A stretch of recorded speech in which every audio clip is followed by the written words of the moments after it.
Докторке, кои доминираат болести во изминатите или откриени диагнози во изминатата календарска година?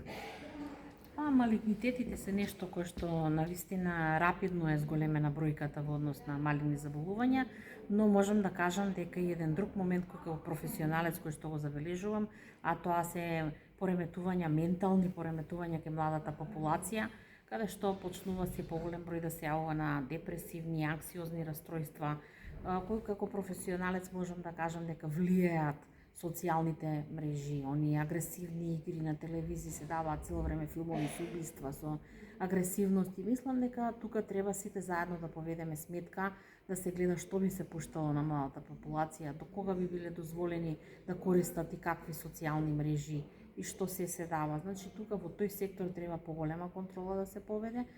повеќе во однос на школството да има часеви во природа, физичкото да не биде изоставено, каде што физичката активност исто така влијае добро на менталната состојба на децата, каде што кога они би го потрошиле нели тој тестостерон и тие хормони и сето тоа, до една рамнотежа на духот би донела, така да многу сектори се битни и треба да се уклучи и школството, треба да се уклучиме и ние како професионалци, на ниво на влада да има, да се рекламира здрав живот, пешачење, движење. Значи за системски проблеми треба системски решенија да се воведат. А за малигнитетите нормално нели сметам дека превенцијата е многу битна, денеска затоа и нашата комисија